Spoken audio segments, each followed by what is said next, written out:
Assalamualaikum warahmatullahi wabarakatuh. Selamat siang, sahabat Sarah, dimanapun Anda pada saat ini. Pada siang hari ini, bertemu lagi dalam acara Bincang Sehat Rumah Sakit Sarah, tentunya dengan topik menarik, yaitu waspada TB paru di sekitar kita. Pada siang hari ini, saya Nur Husna, selaku host, bersama dengan dokter narasumber kita yang pastinya sangat luar biasa, yaitu Dr. Paskanita Marustela Nadabdab, MK Paru, spesialis paru, MKM. Langsung saja kita sapa dokter kita ya, Dok. Selamat siang, dokter. Siang, Gimana kabarnya siang hari ini, dokter? luar biasa. Terima kasih, dokter, buat waktunya ya, dokter. Untuk hadir di acara kita siang hari ini ya, dokter. Ya, Dan sebelum kita mulai nih, dokter, kita mau berpantun sedikit ya, dok ya. ya boleh. Tebing yang tinggi dekat dengan gunung berapi. Hati-hati bila sedang mendaki. Hidup ini tak bisa diulangi. Mari kita mulai saja acara ini. Silakan, dokter. Terima kasih untuk moderator. Sahabat Sarah dimanapun kalian berada, di siang hari ini kita akan membahas mengenai tuberkulosis. Jadi kita harus waspada bahwa tuberkulosis paru masih ada di sekitar kita.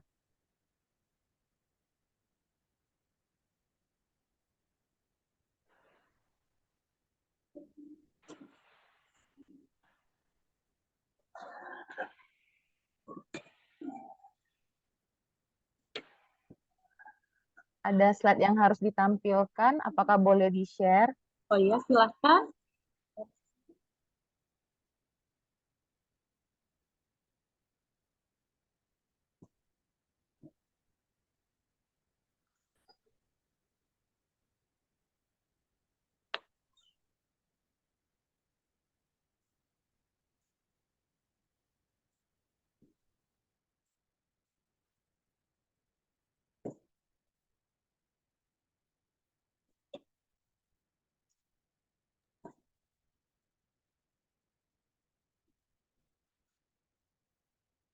Baik, sambil menunggu slide-nya di-share screen, saya akan mencoba memaparkan materinya. Jadi untuk saat ini, situasi terkini di Indonesia, bahwa TB paru di Indonesia ini sudah mencapai nilai terbanyak kedua di dunia.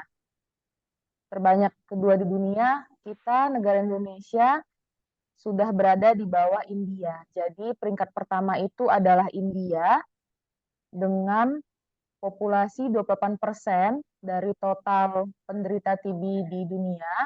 Kemudian diikuti dengan Indonesia, negara kita, dengan populasinya itu 9,2%.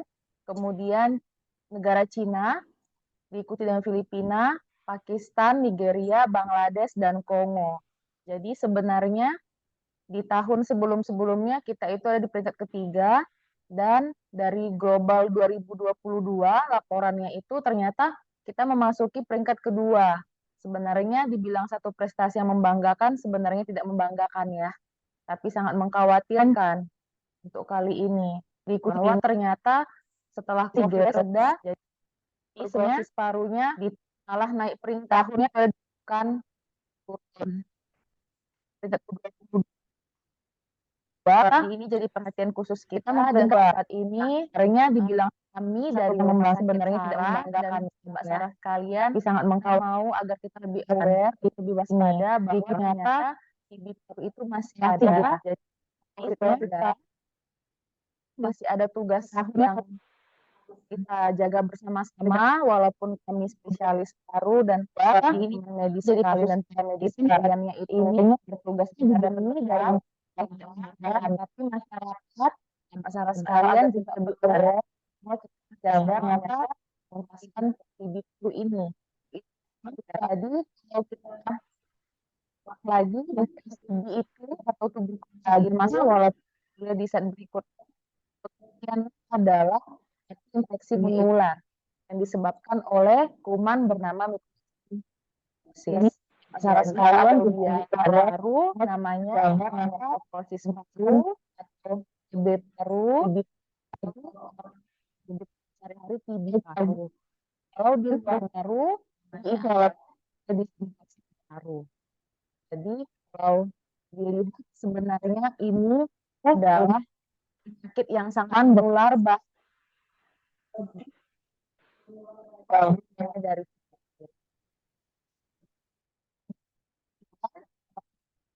untuk dari rop awamnya adalah ketika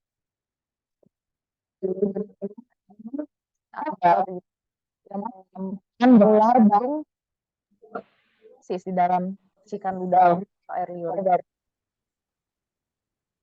Ya, kalau kita lihat bagaimana mekanisme penanganannya, ini dari yang berwarna di bawahnya adalah pasien yang sudah terkonfirmasi positif B.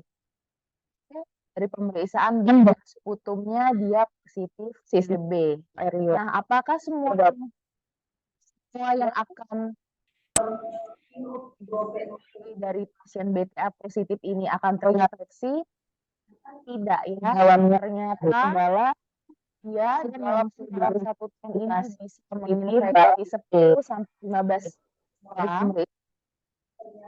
Dia sampai 9 saja ya, laten itu artinya tidak menjadi pasien ini akan walaupun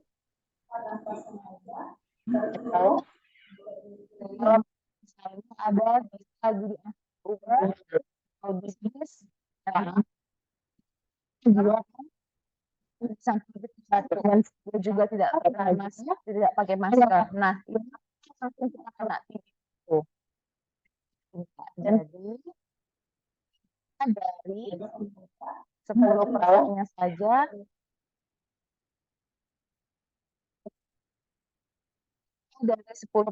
saja itu akan berkembang menjadi kembali ke slide sebelumnya 5 sampai 10% saja itu akan berkembang menjadi pasien TB aktif, sedangkan yang lainnya itu adalah TB laten. TB laten ini kuman TB-nya tetap ada di tubuhnya. Nanti ketika dia imunokompromis atau imun tubuhnya itu turun drastis, baru dia bangkit. Jadi biasanya yang terkena TB laten ini adalah para medis atau yang kontak erat dengan pasien-pasien TB paru. Contoh, yang kontak satu rumah, ayahnya TB, kemudian ibunya juga TB atau neneknya, opungnya kena TB, dia yang menjaga, dia sebagai PMO-nya, itu bisa menderita TB laten. Atau teman-teman medis yang bekerja di bangsal paru, kemudian dokter-dokter termasuk sejawat kami juga, dokter spesialis paru juga itu bisa terkena TB laten. Kalau memang APD-nya ketika visite atau menangani pasien tidak baik. Jadi bukan berarti langsung kita ketika ada yang batuk, oh dia tuh TB, udah pasti saya TB, belum tentu. Hanya 5-10% saja kalau imun kita bagus, itu yang menjadi TB aktif hanya 5-10% saja. 90-90% itu TB laten. Walaupun demikian, karena penyakitnya sangat menular, kita harus waspada. Kemudian siapa yang rentan terinfeksi TB ini? Di slide berikutnya, ini kebetulan saya ambil langsung dari WHO, jadi bahasanya bahasa Inggris. Kalau di sini kita lihat ada 3 kelompok. Kelompok yang pertama itu dia terinfeksi TB, tetapi tidak ada faktor resiko. Maksudnya tidak ada dia diabetes dan tidak ada HIV. Nah, ketika dia terpapar, bagaimana dia bisa terinfeksi menjadi TB? Di 2 tahun pertama setelah dia terinfeksi, itu hanya 10% saja dia kena. Jadi kalau kita lihat itu ada bagian yang abu-abu. Hanya segitu porsinya kalau dianalogikan. Nah, pada pasien dengan diabetes. Diabetes berarti gula ya, sakit gula kalau bahasa awamnya, sahabat Sarah, orang-orang yang dengan penyakit diabetes ini penyakit kronis. Jadi imunnya pasti turun. Penyakit apapun akan rentan terutama penyakit infeksi kepada orang-orang yang diabetes ini. Terutama TB. Kenapa tadi? Karena kita sudah lihat bahwa kita juara 2 di dunia. Itu artinya setiap orang yang di sekitar kita itu batuk, kemungkinan besar dia 80-85% adalah penyakit TB yang membuat dia batuk. Jadi 3 kali lipat lebih besar resikonya untuk dia terkena infeksi TB. Atau 30% dari tahun kehidupannya dia akan bisa terinfeksi TB, terutama TB paru. Bagaimana dengan yang HIV?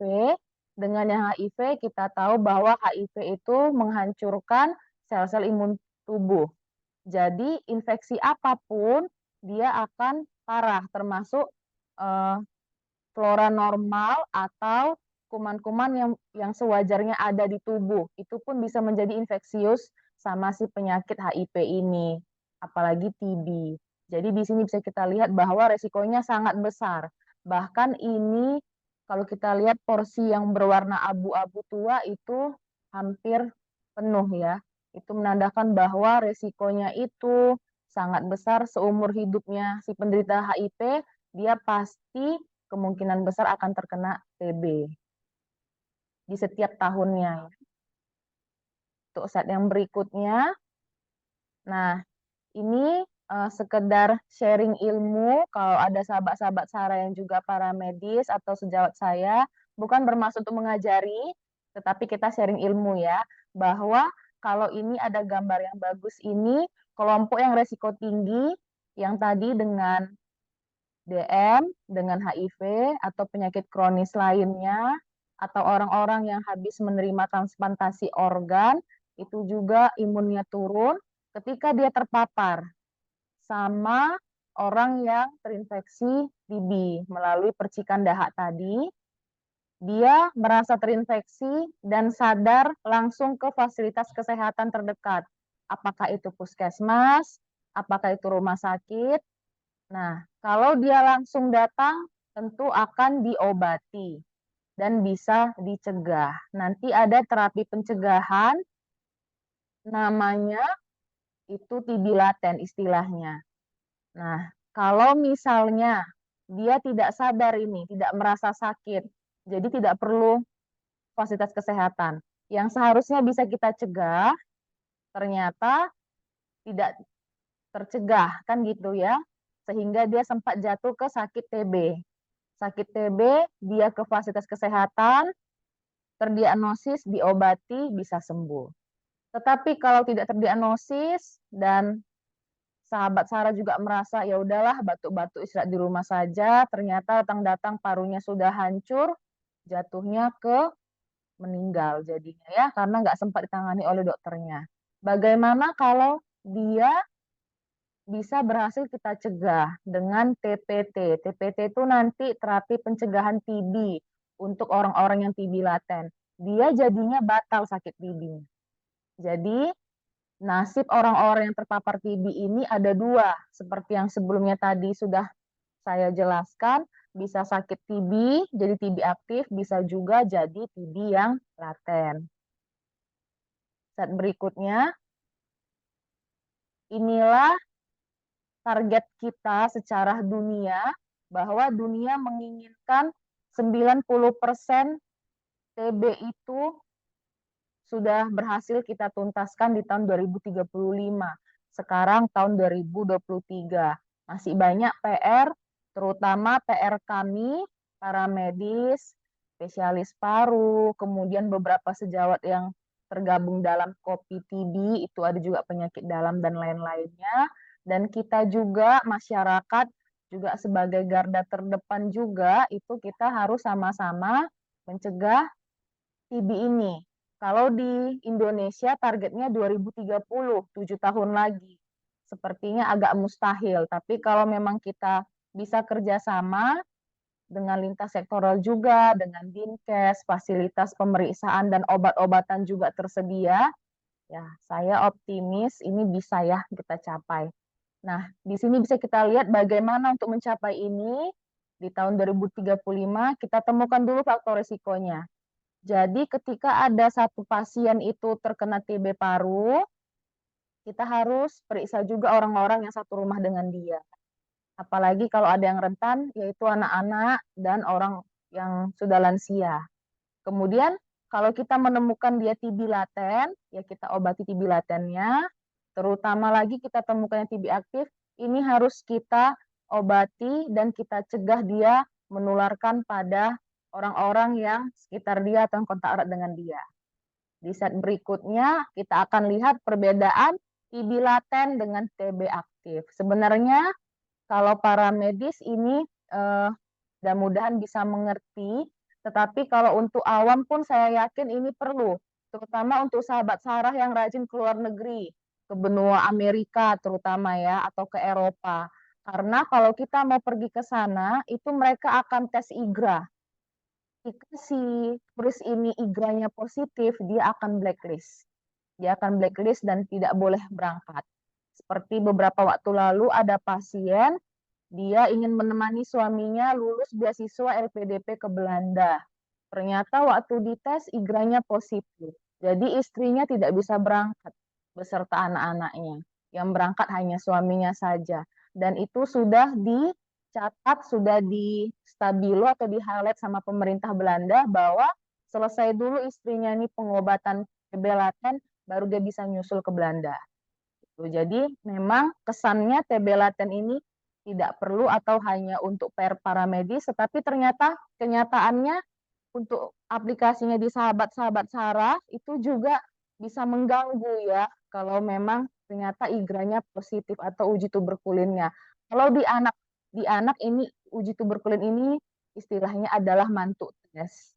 Tetapi kalau untuk membedakan laten dengan aktif kita lebih ke IGRA walaupun harganya jauh lebih mahal, namun false positif apabila mantuk tesnya itu reagennya terbuka lama, itu bisa menghasilkan positif juga untuk yang si uji tuberkulin atau mantuk. Jadi kita lebih ke IGRA yang kita pegang.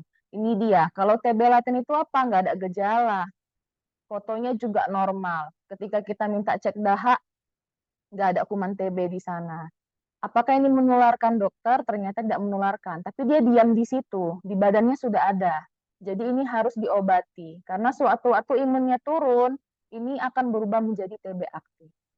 Kalau TB aktif, sudah pasti ada gejala ini. Demam, batuk, nyeri dada, berat badannya turun drastis, keringat malam walaupun tidak aktivitas. Hemoptisis ini bahasa awamnya adalah batuk darah yang tidak berhenti-berhenti. Kemudian lemah dan nafsu makannya berkurang. Kalau pada anak kecil, satu ciri khas yang paling menonjol lagi adalah berat badannya tidak naik-naik. Jadi jangan harapkan pada anak kecil itu gejalanya ada batuk-batuk, tidak. Anak kecil gejalanya lebih ke demam, demam terus demam, dan berat badannya tidak naik. Karena kalau anak bertumbuh itu kan di setiap tahunnya ada target berat badan yang harus dicapai. Nah, kemudian IGRA-nya positif, kemudian juga foto dadanya dari rongsen parunya ada kelainan. Jadi memang sangat berbeda, tapi TB laten perlu juga sahabat Sarah ketahui, nanti aplikasinya untuk apabila rajin ke luar negeri atau ada kepentingan karir ataupun jalan-jalan ke luar negeri. Ya. Untuk yang berikutnya lagi slide-nya, yang mana kelompok beresiko tinggi, itu tadi yang HIV. Kemudian yang kontak serumah, terutama anak usia di bawah 5 tahun, orang dewasa, dan juga itu lansia. Lalu orang-orang dengan imunokompromis. Nah, pasien-pasien yang rutin cuci darah atau hemodialisis, itu juga beresiko terkena TB. Kemudian teman-teman petugas kesehatan yang juga bekerja di rumah sakit dengan aktif di bangsal paru, lalu yang sekolahnya juga tinggal dia di asrama atau di pesantren, di barak militer, yang rame-rame tidurnya dengan jarak berdekatan. Tidak ada ruang untuk dia itu ada pribadinya. Maksudnya itu ada pribadinya. Kalau misalnya di barak itu kan dia tidurnya satu kamar itu bisa ber-20 dengan tempat tidur yang bertingkat. Itu kan tidak ada ruang privasinya ya. Jadi kalau satu orang batuk, pasti yang lain pasti batuk. Kalau satu orang dia itu TB, pasti 20-20-nya TB. Demikian juga dengan di pesantren. Jadi itu sangat beresiko tinggi. Bagaimana menterapinya itu? Ini dia namanya TPT, terapi pencegahan TB. Nanti ini regimennya ya. Nanti itu bisa menjadi PR dari kami untuk para medisnya. Tetapi untuk sahabat Sarah atau teman-teman yang bekerja di puskesmas, ini secepatnya juga akan kita sediakan di puskesmas. Dari Dinkes kita kemarin kabarnya seperti itu. Nanti H ini isoniazid, kemudian ini P ini rifampicin, dan R ini adalah rifampicin. Kemudian untuk set berikutnya, tadi sudah kita katakan atau kita bahas bahwa tuberkulosis ini bisa menginfeksi apapun, bisa paru, bisa di luar paru. Yang di luar paru itu adalah otak, tulang, kelenjar, payudara, kulit, ginjal. Jadi semuanya bisa, usus juga dia bisa. Bahkan laki-laki itu infeksi skrotum juga bisa, namanya skrotal TB. Jadi memang TB ini tidak bisa kita anggap remeh. Gambar ada yang menonjol ini TB kelenjar getah bening. Menonjol ini ya, ini banyak. Ini banyak. Sahabat-sahabat Sarah, ketika ibu hamil juga ternyata ada juga yang dia menderita limfadenitis TB. Di dunia nyata itu banyak sekali kasus yang TB kelenjar, TB ekstra paru, dan TB tulang. Bahkan yang unik itu yang tadi, skrotal TB. Jadi memang tidak bisa kita anggap remeh. Kemudian ada lagi ini yang katanya paru-paru basah atau parunya berair, terendam. Ini namanya efusi pleura, bisa juga karena TB ini. Jadi banyak ya, dan tidak boleh kita anggap remeh. Untuk di set berikutnya, kalau kita lihat dari kepekaannya terhadap obat. Jadi TBC ini bisa kita obati kalau dia masih sensitif sama obat-obatan. Bisa juga kita obati kalaupun dia sudah kebal atau resisten sama obat. Nah, untuk yang sensitif obat, ini 6 bulan minimal pengobatannya. Bisa menggunakan obat paket yang ada di puskesmas. Dan ini gratis. Jadi kalau misalnya ada oknum-oknum tertentu yang sahabat Sarah jumpai, bayar untuk beli obat TB. Itu boleh dilaporkan ya ke kita. Karena itu gratis. Ada badan atau foundernya yang membiayai secara global, secara dunia. Ini obat yang warna merah, paket kuning, itu ini sensitif obat. Nah, ada juga yang tidak sensitif lagi sama ini. Ini kasus yang unik dan sudah banyak kita dapati ya, TB resisten obat ini.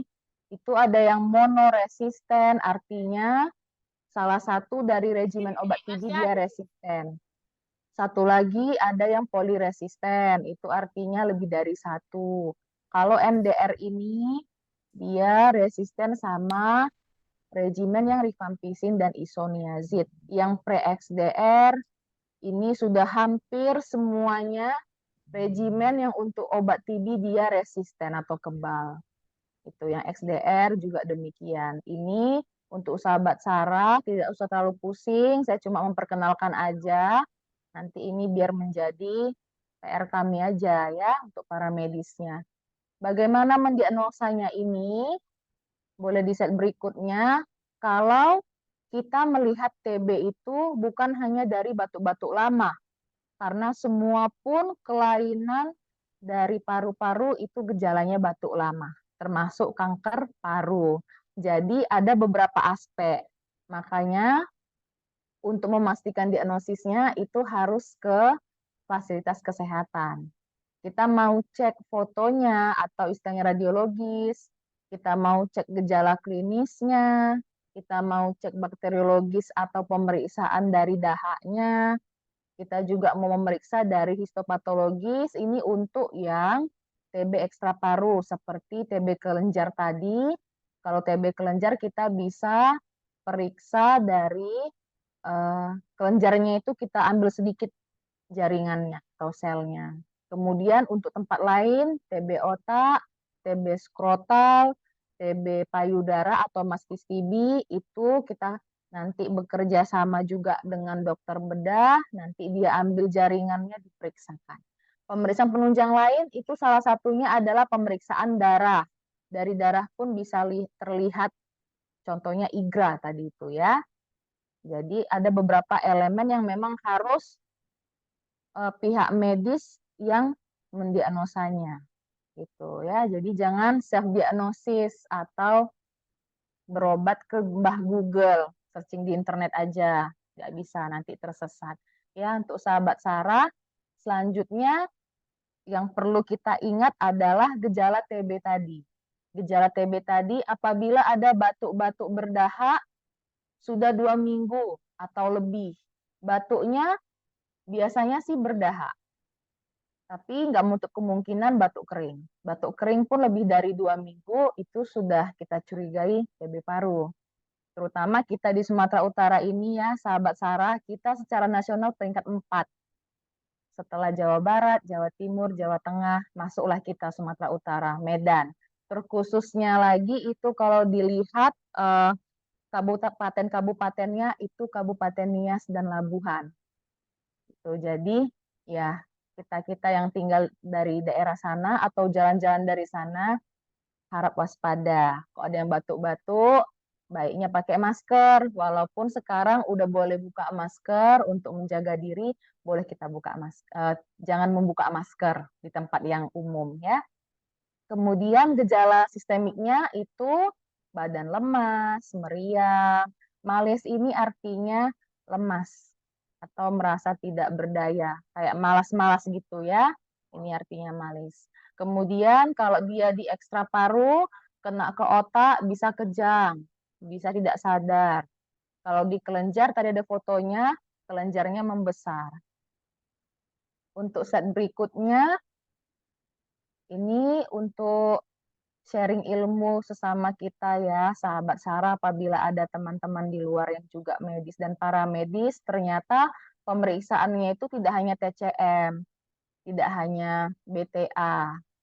Tuh, dan untuk teman-teman kita juga yang bekerja di bagian diagnosis ini, di laboratorium, ternyata hasil pemeriksaannya itu ada batas waktunya. Jadi normalnya kalau TCM 2 jam sudah keluar hasilnya. Jadi ini turnaround time, TAT ini kan singkatan dari turnaround time. Maksudnya itu batas maksimal. 1 hari sudah harus keluar hasilnya. Jadi untuk fasilitas kesehatan yang tidak ada pemeriksaan TCM, itu kan kita kirim. Ada yang ke puskesmas, ada ke laboratorium. Itu kita boleh ingatkan laboratoriumnya bahwa nggak bisa lewat dari TAT ini. Jadi jangan hasil TCM keluarnya 1 minggu. Itu udah parah sekali ya. Parah sekali itu kalau itu ya. Ada di beberapa tempat seperti itu dengan alasan menunggu dulu, dahaknya banyak, baru sekali diputar. Karena takut reagennya nanti habis, reagennya mahal seperti itu. Ada di beberapa laboratorium kita temukan kasus seperti itu. Jadinya dahaknya itu sendiri pun basi. Kumannya pun tidak bisa ditemukan dalam waktu yang optimal. Terakhir semuanya negatif, semuanya hasilnya tidak TB. Padahal pasiennya TB. Jadi itu bisa membiaskan dari pemeriksaan. Jadi ini dia, kalau di rumah sakit, kok kita di Sumatera Utara ini pusatnya di Adamali ya, karena itu tipe A dan tempat pendidikan juga, ini 5-5-nya ada di sana. Nah, kalau di sana itu kita periksa nggak boleh lewat dari TAT ini. Baik TCM-nya, kemudian mikroskopisnya atau BTA, Landprop assay nanti ini ke TB resisten obat, sama uji kepekaan.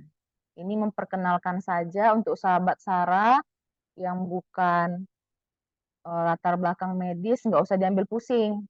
Ya, tapi Kalau yang latar belakangnya medis, boleh saya memperkenalkan ini banyak pemeriksaannya. Tapi yang lazim kita gunakan adalah TCM dan BTA. TCM untuk diagnosa, BTA itu untuk evaluasi pengobatan. Jadi jangan terbalik. Jangan TCM untuk evaluasi pengobatan. Udah 2 bulan pengobatan, cek TCM ya dok. Bukan. Ya, udah 2 bulan pengobatan, ceknya BTA. Tapi waktu di awal boleh menggunakan BTA, bisa juga menggunakan TCM. Kenapa kita pemerintah juga membilangkan TCM? Karena TCM ini dapat dia masih resisten atau sensitif. Kalau dulu kan BTA ya, sekarang lebih ke TCM. Biar kalau misalnya berjumpa yang resisten obat, langsung sejak dini kita terapi. Itu dia gunanya ya. Untuk di set berikutnya, ini pemeriksaan-pemeriksaan. Kalau misalnya terduga TB, apa yang harus dilakukan? Set berikutnya, itu bisa kita lihat ada pemeriksaan dahak. Ada juga foto rongsen. Kemudian ini foto-foto yang tadi Landprop Essay dan sebagainya. Di set berikutnya, kita bisa lihat bahwa dahaknya seberapa banyak sih dokter yang diperiksakan. Boleh ditampilkan set berikutnya, itu dahaknya 3-5 ml.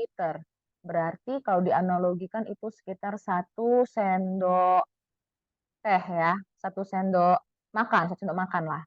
1 sendok makan 3-5 ml. Jadi sebenarnya bisa kalau dia sedikit. Karena beberapa kasus itu ada yang bilang kurang banyak, dok, kurang banyak dahaknya. Ternyata secara internasional dan nasional itu bisa, asalkan memang dia betul-betul dahak. Dahak itu kan komponennya kental ya, kental berwarna kuning atau istilahnya itu purulen. Tuh. Jadi kalau liur tentu nggak bisa. Lebih banyak pun dia volumenya sampai 30 ml pun nggak akan bisa keluar. Tapi kalau benar-benar dia dahak, 3-5 ml itu bisa dites ya, diperiksakan. Bagaimana dengan yang tidak dahak atau yang di luar dari paru? Cairan otak atau LCS cerebrospinal ya, liquor cerebrospinal itu bisa diperiksakan untuk kasus-kasus meningitis TB. Kemudian jaringan tadi ada kan potongan dari paru tadi itu bisa juga diperiksakan. Lalu kelenjar getah bening yang tadi itu yang bulat itu kan dicucuk, dilakukan dengan jarum tipis atau fine needle, diperiksakan, sitologi keluar selnya itu bisa juga ya. Lalu kalau dia TB usus atau TB di bagian lambung bagaimana? Itu kita ambil cairan lambung. Pada kasus anak-anak yang TB, itu kan dia susah mengeluarkan dahaknya, kadang sejawat anak juga mengambil bilasan lambung. Itu untuk diperiksakan, untuk TCM-nya. Kemudian set selanjutnya, ini kita perlu tahu bahwa pemerintah kita sangat konsen atau sangat fokus untuk memberantas TB ini. Ini adalah sekilas dari peraturan pemerintah ya, bahwa yang mana saja yang bisa dicekkan untuk TCM ini, untuk yang penyakit TB di luar paru. Ini dia ya, dengan sensitivitas dan spesifisitasnya. Cairan pleura 43,7, cairan otak 98 sampai 98 ternyata bisa ya, spesifik memeriksanya. Jadi memang harus kita cekkan di tempat organ yang terinfeksi itu, diusahakan bisa diambil.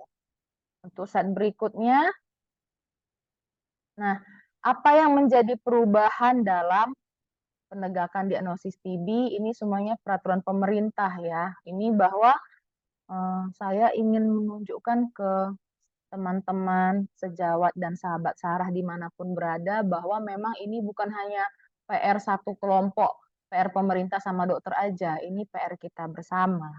Kalau kita sadar kita sakit, lebih dini kita periksakan akan ketemu dan lebih akurat terdiagnosis TBC-nya. Untuk semua jenis atau tipe penyakit TBC apapun itu. Dan segera terdeteksi ini kebal obat, resisten obat, atau tidak, atau masih sensitif. Untuk di set berikutnya lagi, Bagaimana dokter apabila ini kan saya punya klinik gitu ya. Misalnya untuk teman-teman sahabat Sarah yang bidan, yang perawat atau dokter umum. Kita ini curiga kayaknya sih ini pasien ini sering ngambil obat ke praktek saya, tapi batuk-batuk terus, tapi nggak ada tes TCM di sini. Bagaimana? Nah, dirujuk. Jangan lupa ya, rujuk saja. Jangan pasiennya dipeluk sendiri, dipaksakan diobati sendiri, dirujuk ke tempat yang ada TCM-nya. Kalau tidak ada bagaimana? Nanti laporkan saja ke dinas, biar nanti dinas yang mengurusnya. Ya, jadi dahaknya itu dua, ada dua jenis. Itu dia pagi bangun tidur, belum belum kumur-kumur, belum sikat gigi, didahakkan. Kemudian satu lagi dia yang sewaktu. Jadi ada dua jenis dahak. Jadi dua tempat bukal, dua tempat dahak. Di tempat dahak itu minimal 5 ml ya volumenya. Untuk slide berikutnya lagi, ini alur penegakan diagnosa TB.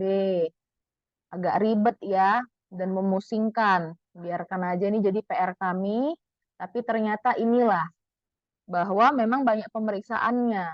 Pengobatannya yang lama, pemeriksaannya pun tidak semudah atau secepat yang kita duga. Tuh. Jadi kalau tidak hanya dari gejala klinis, harus dari dahak juga, kemudian dari radiologis atau pemeriksaan fototoraks juga. Ini di alurnya. Saat berikutnya, ini peraturan dari Dirjen Pengendali dan Pemberantas Penyakit. Dia bilang di sini bahwa yang poinnya poin ke-6 ya, yang paling kita lihat bahwa harus didahului pemeriksaan bakteriologis. Jadi walaupun secara klinis kita curiga TB paru, dari foto pun kita curiga TB paru, tetap harus dicek dahaknya. Jadi tidak boleh ditegakkan tanpa ada pemeriksaan dahak. Itu intinya. Jadi kalau ada sahabat Sarah juga yang didiagnosa TB, boleh bilang, loh ini kan saya belum periksa dahak. Nggak perlu periksa dahak dok, atau bagaimana? Kok langsung minum obat TB? Boleh. Jadi sahabat Sarah boleh kritis atau boleh menanyakan juga ke para medisnya, mana tahu kila. Ya. Tuh set berikutnya lagi. Nah, ini bagaimana obatnya? Dok, dulu saya masih ada kenal itu yang disuntik bokongnya, kiri kanan, Senin Selasa, Senin di bokong kiri, Selasa di bokong kanan, istirahat hari Sabtu Minggu. Masih kayak gitu nggak dokter? Ternyata tidak. Bahkan untuk yang TB kebal obat atau resisten obat semuanya sudah pakai pil, pakai tablet. Jadi ini saya silangin yang suntik, udah nggak ada lagi suntik bokong. Tuh ya, hanya yang TB kebal obat mau sampai 1,5 tahun sampai 2 tahun pengobatannya. Kalau yang sensitif hanya 6 bulan. Untuk set berikutnya, ya ini kita lewati saja ya. Set berikutnya lagi, ini panduan pengobatan TB untuk yang obat paket, obat yang di puskesmas. Tadi di gambar sebelumnya itu ada saya buat gambar yang paket yang blister merah, blister kuning. Jadi itu sesuai berat badan. Kalau berat badannya cuma segini, 30-37 ya 2 tablet. Diminum 56 hari, berarti ini sekitar berapa ya? Sekitar 2 bulanan lah ya. Nah, untuk yang tahap lanjutan nanti 4 bulan. Makin gendut dia ya makin banyak lah obatnya. Makin besar, 5 tablet ya. Untuk di set berikutnya, ini bahwa sebenarnya pengobatannya itu ada 2 tahap, tahap awal sama tahap lanjutan. Kadang-kadang kan pasien TBC ini di 1 bulan minum obat, udahlah, udah sembuh, udah nggak batuk lagi, kita stop aja lah, udah aman kok dokter, ya saya stop aja. Ternyata tidak ya, dia harus tuntas 6 bulan, minimal 6 bulan. Tahap awal 2 bulan, tahap lanjutan 6 bulan. Walaupun sudah tidak ada gejala lagi, sudah merasa sehat, harus 6 bulan.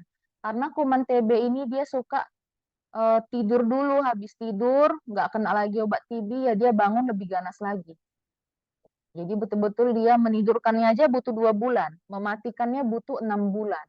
Jadi ketika sahabat Sarah yang dalam pengobatan TB merasa udah baik kok dokter, 3 minggu minum ini udah aman aja, itu dia masih masih tidur, baru mau tidur kumannya, bukan mati. Ketika sahabat Sarah stopkan obatnya, dia akan bangun lebih ganas lagi dan lebih banyak lagi berkembang biak. Tuh. Untuk di set berikutnya, nah ini dia bentuk-bentuk obatnya ya.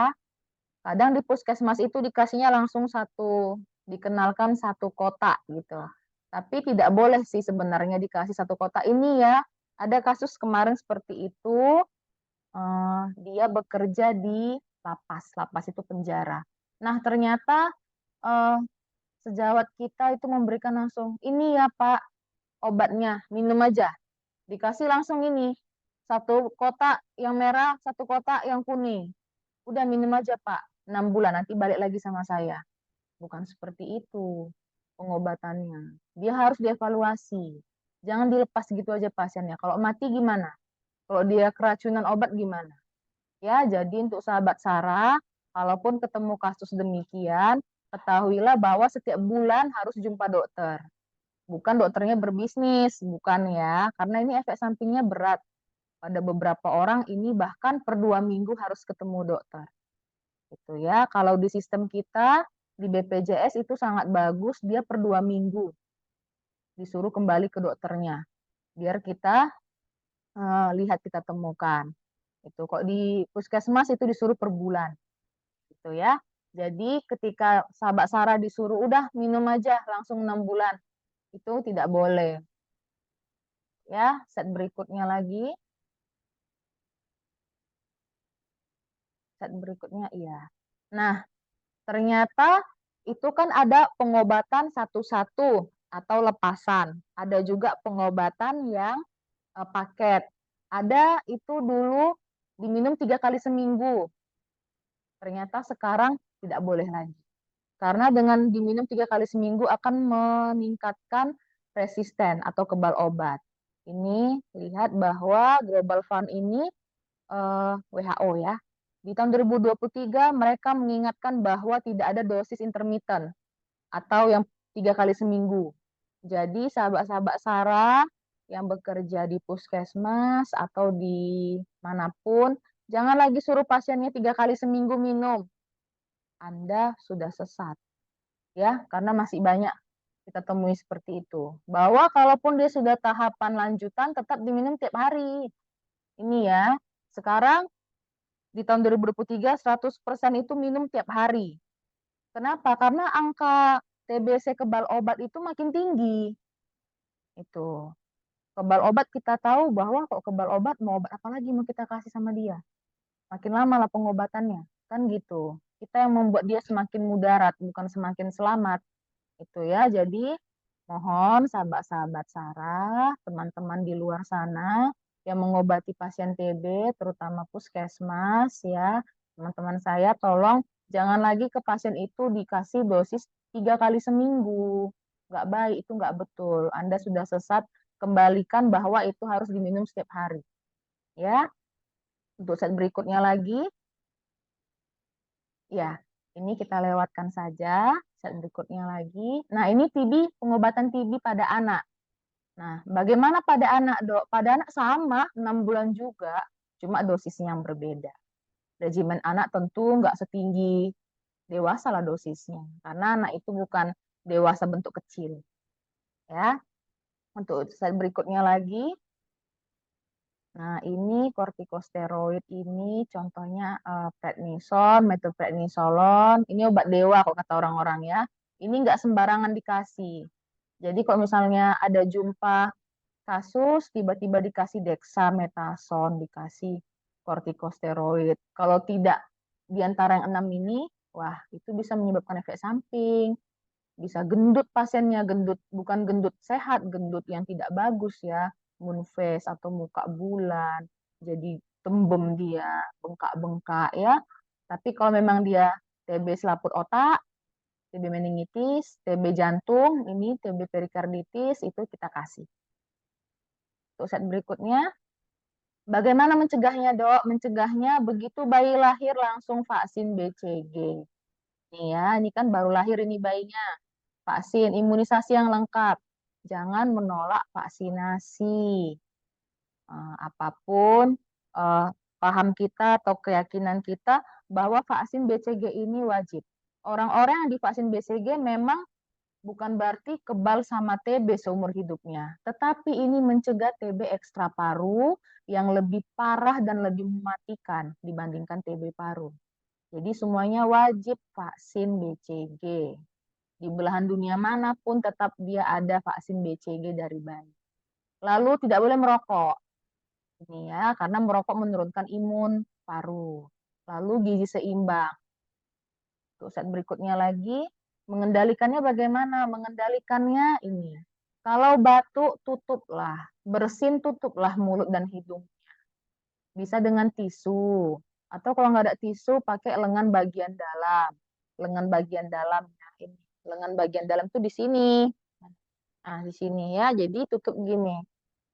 Kalau nggak ada tisu, kan kita nggak selamanya punya tisu atau sapu tangan ya. Kemudian buang tisunya. Cuci tangan pakai air mengalir dan sabun. Bukan pakai air gobokan gitu yang tergenang. Itu nggak mengatasi infeksi itu. Harus mengalir jadi terbuang dengan sabun juga ya. Lalu gunakan masker. Kalau memang kita sedang batuk dan bersin, sedang sakit, gunakan masker. Jangan berbagi penyakit sama orang. Ya. Set berikutnya. Nah, kesimpulannya untuk dibawa pulang oleh sahabat Sarah itu bahwa kita ini Indonesia negara dengan beban TBC tertinggi. Dan untuk menemukan kasusnya secepat mungkin, sedini mungkin itu dari pemeriksaan klinis, lab, foto rongsen dada, dan pemeriksaan dahak.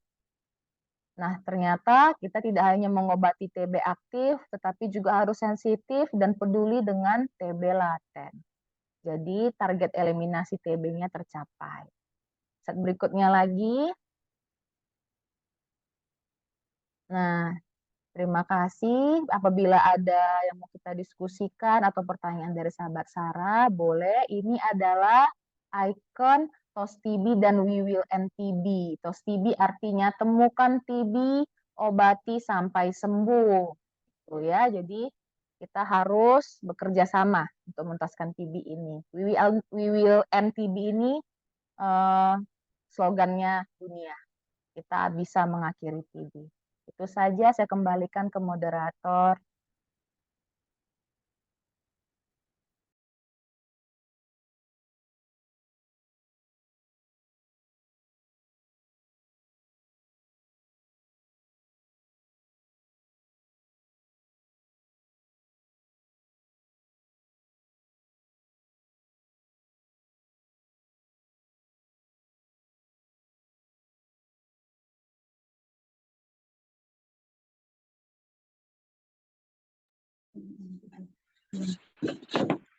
Terima kasih buat dokter. Penjelasannya sangat luar biasa ya dokter ya. Dan selanjutnya buat sahabat Sarah, dimanapun Anda berada, jika ingin memberikan pertanyaan ataupun ada tetangga atau keluarga mungkin yang ini kira-kira penyakit TB atau enggak ya, boleh silakan ditanyakan kepada dokter kita. Silakan ditulis di kolom chat ataupun komentar ya. Kita tunggu jawaban dari pertanyaan dari teman-teman. Silakan. Izin dokter, ini ada satu pertanyaan dari Ibu Lisbeth.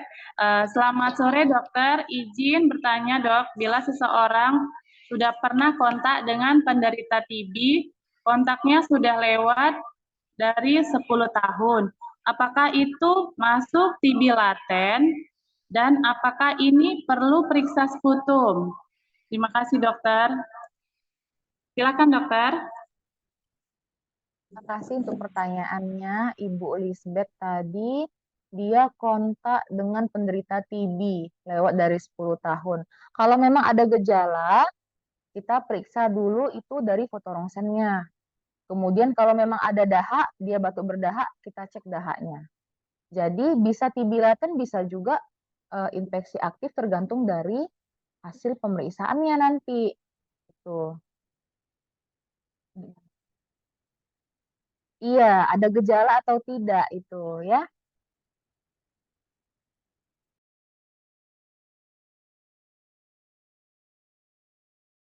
Berarti dokter bila tidak ada gejala, tidak perlulah diperiksa ya dok. Halo, halo. Ya, Ibu Elizabeth. Iya dok, berarti bila tidak ada gejala, tidak perlulah kita periksa ya dok. Ya, tidak perlu diperiksa. Tetapi apabila Ibu Elizabeth mau bepergian ke luar negeri yang sangat konsen sama penyakit TB, bisa periksa IGRA. Mudah-mudahan IGRA-nya tidak positif. Kalau IGRA-nya positif, kita obati ya, Bu, karena itu TB laten, walaupun tidak ada gejala. Oh iya iya iya iya. Baik dokter, nanti saya jelaskan sama yang bersangkutan. Ini titipan pertanyaan. Ya, ya Ibu Elizabeth, semoga bisa membantu ya. Terima kasih dok, selamat sore. Selamat sore. Kasih buat Bu Lisde untuk pertanyaannya ya Bu ya. Selanjutnya ini dokter, izin bertanya ya dokter. Apa itu PMO ya dok ya? Nah, ini pertanyaan selanjutnya. Dok, silakan dokter. MO itu adalah pengawas menelan obat. Sebenarnya itu singkatannya ya. Berarti memang dia mengawasi pasien itu menelan obat. Memang dilihatnya di depan matanya obat itu ditelan.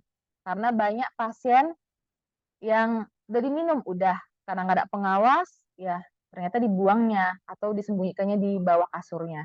Itu. Jadi PMO itu memang dia mengawasi pasiennya menelan obat, itu singkatan dia. Oh gitu ya dok ya. Karena kadang kan banyak juga ya dok yang malas minum obat, akhirnya tanpa dilihat dibuang ya dok ya. Dan itu bisa buat bahaya ya dok ya. Oke dokter. Jadi untuk selanjutnya ada pertanyaan lagi nih dokter. Kalau keluarga kami DM, penting ya dok untuk periksa TB. Nah, itu dokter. Pertanyaan selanjutnya, silakan dokter. Baik, kalau dia satu keluarga DM semua gitu ya, mau periksa Iya. TB perlu atau tidak.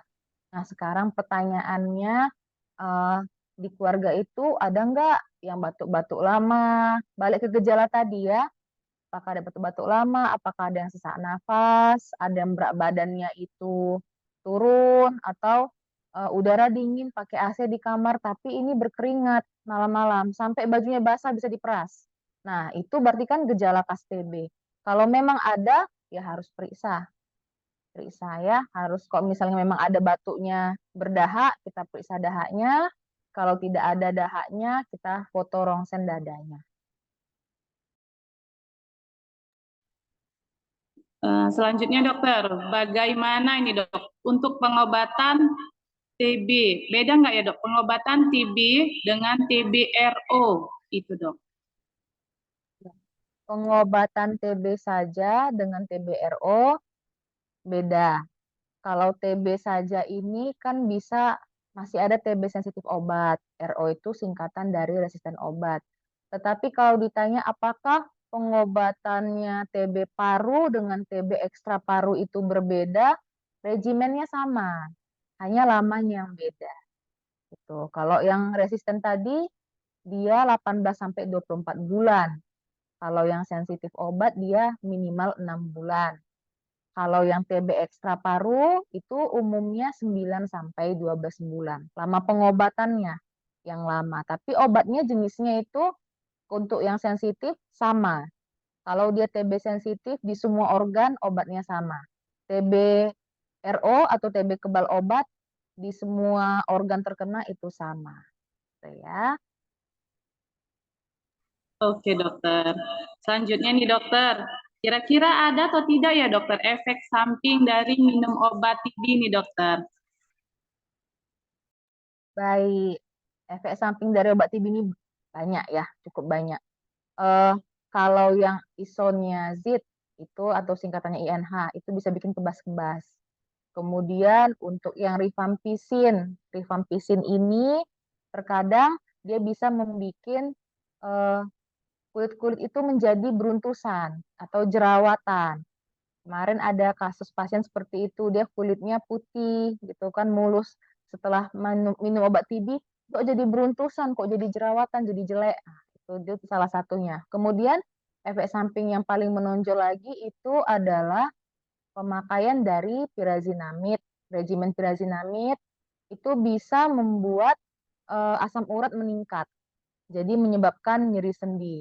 Tapi itu nggak pada semua orang ya, pada beberapa orang saja. Itu kenapa ketika kita meresepkan atau mau memulai obat TB harus dicek semua darahnya.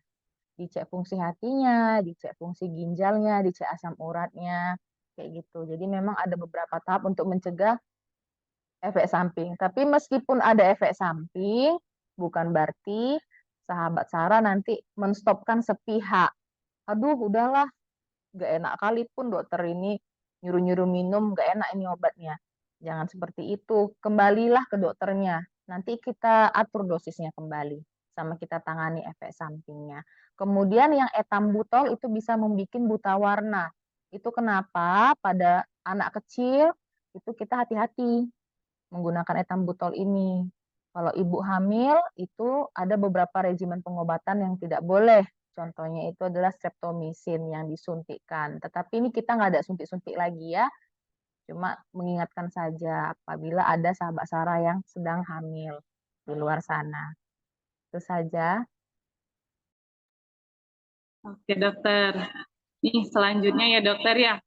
Kira-kira nih, Dok, berapa lama gitu, Dok, gejalanya itu timbul setelah orang ataupun pasien terpapar sama kuman TB atau mungkin kontak dengan TB gitu, Dok? Berapa lama, Dok? Silakan, Dok. Ya, untuk muncul gejala dari terpapar sampai jadi gejala atau terinfeksi itu namanya masa inkubasi. Inkubasi itu 4 minggu sampai 12 minggu umumnya. Itu beda-beda tergantung dari imun seseorang juga. Tetapi ada juga loh yang tidak terinfeksi. Kayak tadi kan 90 sampai 90% ternyata jadi laten kan gitu ya. Jadi nggak berlaku masa inkubasinya di situ. Tetapi umumnya sampai muncul gejala itu di 4 minggu sampai 12 minggu. Dokter, terima kasih. Nah, untuk selanjutnya nih, dokter. Nah, TB laten dengan TB aktif, dokter. Yang perbedaan secara gampangnya itu gimana ya, dokter? Jadi supaya sahabat Sarah di rumah juga lebih, oh ternyata begini ya gitu ya kan, Dok? Yang ringkasnya ya kan, Dok? Silakan, Dok. Benar, untuk TB laten itu tidak ada gejala. Ketika di foto pun foto toraks atau foto dadanya itu normal. Tetapi waktu kita tes tuberkulin atau IGRA yang tadi itu ternyata positif. Kalau misalnya yang TB aktif itu dia ada gejala, kemudian foto rongsen dadanya pun ada kelainan, IGRA-nya positif juga. Jadi yang secara ringkasnya itu IGRA-nya sama-sama positif. Tetapi yang laten dia nggak punya gejala, nggak pernah batuk, nggak pernah demam, dan fotonya pun normal, foto dadanya. Itu yang si laten. Kalau si aktif semuanya berkelainan, mulai dari gejalanya sampai pemeriksaan dahaknya juga ada kelainan, kemudian foto rongsennya juga ada kelainan. Jadi itu perbedaan ringkasnya. Mantap sekali dokter penjelasannya. Selanjutnya nih dok, ada lagi pertanyaan. Kayaknya banyak nih ya dok ya. Dari Selvadi. Izin bertanya ya dokter, pada bayi baru lahir yang orang tuanya positif TB, itu bagaimana ya dokter pemeriksaan bayinya? Terima kasih dokter. Silahkan dok. Iya, pada bayi baru lahir, orang tuanya positif TB. Jadi ini kita masuk ke TPT ya, pencegahan juga. Jadi kita dituberkulin dulu, mantuk lah ya. Kalau bayi baru lahir mantuk. IGRA sepertinya bisa juga. Tuh ya. Nanti kalau misalnya positif, berarti vaksinnya mungkin ditunda dulu. Kita masuk ke yang TPT. TPT pada bayi ini kok memang baru lahir sekali, itu agak jarang ya. Karena kita harus kasihkan INH 6 bulan. Dengan dosisnya, berat badannya, kalau bayi itu hitungan gram malah ya, belum kilogram. Jadi ini nanti kita bekerja sama juga dengan sejawat sahabat Sarah yang spesialis anak. bagaimana ini baiknya, kayak gitu ya. Karena nggak semuanya bisa aman diobati. Organ-organ yang baru lahir ini kan belum bagus sekali ya, masih baru keluar, baru lahir. Jadi ada kita minta bantuan juga dari sejawat yang lain, tapi bisa diobati. Tetap kita obati sebagai pencegahan biar nanti bayinya tidak terkena TB selaput otak. Biasanya bayi-bayi baru lahir itu kalau tidak kita vaksin BCG, dia sering kena meningitis TB. Itu yang kita takutkan ya. Jadi tetap kita pantau dan kita terapi pencegahan. Wah, terima kasih dokter. Ternyata sangat berbahaya ya dokter TBC ini.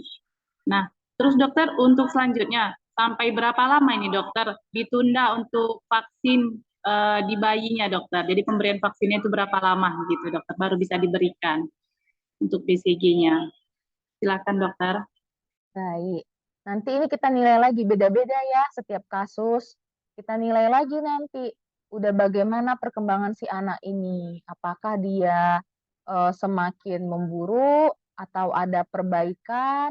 Kalau misalnya ada perbaikan, mungkin secepatnya bisa kita vaksinasi, kasih BCG-nya. Tetapi kalau misalnya ternyata gejalanya malah berubah memburuk, ya tidak akan kita vaksin. Jadi memang benar-benar butuh lintas departemen kalau bahasanya kami ya di medis, maksudnya itu kita butuh beberapa dokter. Dokter anak, dokter infeksi, dan dokter paru itu untuk melihat kasus bayi baru lahir karena itu cukup sulit kasusnya dan jarang, unik ya. Jadi nggak bisa satu orang dokter yang mengobatinya. Oke dokter, baik, terima kasih. Selanjutnya dokter, ada yang bilang ini kena paru-paru basah begitu dokter. Itu gimana ya dokter maksudnya? Kadang kan ada suka bilang begitu. Saya nggak TBC tapi cuma katanya paru-paru basah aja. Mau disedot dulu. Nah begitu dok. Gimana dok penjelasannya? Silakan dokter. Baik, jadi paru-paru basah ini istilah awam karena beberapa di masyarakat kan tidak ada yang tahu istilah efusi pleura itu kan nggak ada yang tahu. Kalau memang dibilang harus disedot berarti kan ada air di paru-parunya. Berarti itu efusi pleura. Artinya sebenarnya bukan di paru-parunya, di selaput pembungkusnya itu. Jadi memang harus dikeluarkan. Kalau nggak dikeluarkan, ibaratnya balon itu tidak bisa kembang kalau dia ada yang mendesak dia gitu. Nah, dalam hal ini balon itu analoginya ke paru.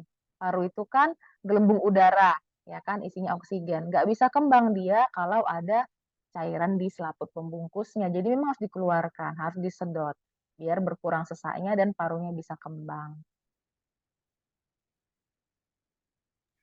Baik dokter, terima kasih dokter. Untuk selanjutnya nih ya dokter, masih ada lagi dokter pertanyaan. Mungkinkah terkena TBC bila hidup kita di lingkungan itu sangat bersih dokter? Silakan dok. Di lingkungan yang bersih, mungkin bisa. Jadi memang kan lingkungan yang kumuh itu banyak kuman TB. Tetapi di lingkungan yang bersih, apabila dia tertutup dengan ventilasinya juga tidak bagus, contohnya di kantoran dengan AC, kemudian sekat-sekat antar pekerja lainnya itu rapat-rapat, seperti di kantor, seperti di Jakarta itu ya. Itu jadi tempat yang bersih pun kalau memang dia terinfeksi TB dari rumahnya, ada yang sudah terdiagnosis TB, dia kontak erat, ditularkannya ke kantor itu bisa. Jadi tidak menutup kemungkinan bersih sekalipun ternyata bisa juga kena TB. So ya. Oke dokter, ternyata seperti itu ya penjelasan dari dokter kita. Selanjutnya nih dokter, ada lagi ya dokter ya. Jadi pola hidup yang bagaimana yang harus kita lakukan nih dokter supaya kita tuh bisa terhindar dari penyakit TB nih dokter. Silakan dokter. Ya, untuk mencegah terinfeksi TB ya, itu pola hidup yang sehat dan seimbang. Artinya itu yang terutama dihindari adalah merokok, baik itu rokok batang, rokok vape atau elektrik, kemudian juga ya pola makannya itu beragam, dan seimbang. Jadi ada sayurnya, ada buahnya, dan diikuti dengan olahraga. Karena kalau tiga-tiganya itu bisa seimbang kita buat, tidak merokok, berarti kan kita tidak menghancurkan paru-paru kita sendiri. Kemudian olahraga juga itu meningkatkan antioksidan, meningkatkan pembakaran yang lemak-lemak yang tidak perlu ada di tubuh. Nah, itu dan makanannya juga kita seimbang dan tidak terlalu banyak makanan junk food yang tinggi garam, yang tinggi lemak dan kolesterol, itu pasti tidak hanya terhindar dari TB, tapi semua penyakit, terutama penyakit-penyakit kardiovaskular seperti jantung, stroke, kayak gitu. Jadi daya imunnya tinggi, jadi kuat. Daya tahan tubuhnya pun bagus, sel-sel imunnya pun optimal, jadinya ya masuk pun si kuman TB itu nggak akan mudah badannya terinfeksi. Jadi memang harus menghindari merokok, makan makanan yang beragam dan bergizi seimbang, serta olahraga yang teratur, 30 menit minimal, dan 3 kali seminggu durasinya olahraganya.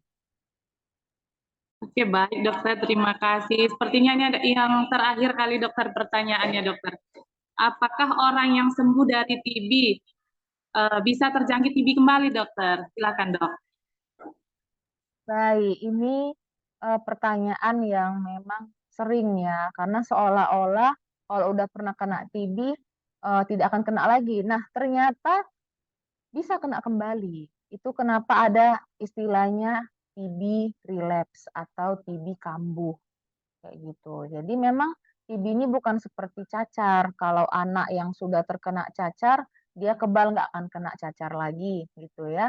Tapi kalau TB ini bisa dia terinfeksi kembali. Bahkan kalau orang sudah sembuh dari TB, masih ada bekas parut TB-nya di paru, itu dia rentan terinfeksi kembali. Kalau di sekitar dia itu ada orang-orang yang menderita TB. Jadi bisa terinfeksi kembali. Baik dokter, luar biasa sekali dokter hari ini dokter. Terima kasih banyak dokter buat penjelasannya yang sangat mantap menurut saya ya dok ya. Ya semoga saja sahabat Sarah di rumah dan dimanapun berada, semoga puas dengan bincang sehat kita pada siang hari ini ya dokter ya. Iya, jadi sahabat Sarah di rumah, jika ada keluhan berhubung dengan paru, silahkan datang ke Rumah Sakit Sarah dan pastinya bersama dokter kita, Dokter Faskanita, di jam prakteknya jam 17 sampai jam 19 WIB, kalau untuk hari Senin dan Rabu. Kalau untuk hari Kamis sampai dengan Halo Bu Usna. Iya. Halo Bu. Halo. Ya, dokter izin sebentar, dokter sebentar. Yang menjadi kendala memang untuk program nasional ini untuk pemberantasan TB ini, ada juga sih di kami ini di pegawai rumah sakit, terutama di Sarah, karena kemarin itu dalam bulan lalu ya dok, sudah 2 orang tua pasien itu tidak mau diimunisasi anaknya ya karena tadi itu faktor-faktor agama itu ya dokter ya. Mungkin apa sih kepercayaannya, keyakinannya. Itu sih dokter satu saya rasa juga yang agak sulit mensukseskan program nasional kita ini. Kami kemarin memang sudah bicara sama Dinas Kesehatan waktu coaching ya dok. Itu mereka udah kami sampaikan juga sih dok. Baik Ibu Lisbeth, ya Ibu Lisbeth, saya mencoba untuk menanggapi. Memang ya karena negara kita juga ini kan Bhinneka Tunggal Ika ya, banyak agama, banyak keyakinan. Memang kita nggak bisa memaksakan sekali. Tetapi kalau memang kita didukung sama lintas sektoral, Dinkes, kemudian pemuka-pemuka agama, itu bisa kita ingatkan ke mereka, kita kasih pemahaman bahwa memang vaksin ini bukan yang aneh-aneh kok. Memang ini untuk mencegah biar anaknya itu tidak memburuk, tidak terkena penyakit yang buruk gitu. Mungkin kita bisa lintas sektoral kali ya Bu ya. Saya juga berharap ini kemarin sudah pernah dikeluhkan juga disampaikan ke dinas. Apakah perlu kita panggil lurah atau apa namanya itu kepling di sekitar rumah dia untuk memberi satu hukuman ke orang-orang yang tidak mau menerima vaksin itu karena nanti dia menularkan orang sekitarnya. Jadi warga setempat bisa kena juga gitu. Itu kemarin sedang dipikirkan, mudah-mudahan pemerintah kita ada memberikan kebijakan yang memang bijak lah ya Bu ya. Saya juga mengharapkan itu karena itu kasusnya agak susah untuk kita paksakan. Ini Iya, itu Bu dokter, Lisbeth. ya. Iya, dokter. Jadi ya keluhan kami pun memang udah kami sampaikan sewaktu kami kemarin coaching TB. Jadi maksudnya dari dokter juga sampaikan ketika nanti di coaching TB lagi gitu. Baik Bu. Terima kasih. Selamat sore. Selamat sore Selamat Bu sore, Bu Husna. Lisbeth. Selamat sore, Dokter Paskanita. Selamat sore Bu. Terima kasih buat Bu Lisbeth untuk pertanyaan dan masukannya. Untuk yang tadi belum selesai ya, untuk jadwal praktek dokter kita, Dokter Paskanita ya, untuk di polinya kalau Senin sampai Rabu itu jam 17 sampai jam 19 WIB. Kalau hari Kamis sampai dengan Sabtu itu by appointment ya. Jadi sampai saat ini tidak ada lagi pertanyaan-pertanyaan. Baiklah kita akhiri saja bincang sehat hari ini. Jika ada keluhannya, jangan lupa sekali lagi datang ke praktek dokter kita. Dan jangan lupa juga untuk memfollow Instagram dan Facebook Rumah Sakit Sara. Terima kasih banyak buat Dokter Paskanita yang sudah menyempatkan waktunya datang di acara kita hari ini. Sekali lagi terima kasih banyak dokter. Ya, terima kasih untuk sahabat Sarah dan juga moderatornya Bu Husna. Terima kasih dokter.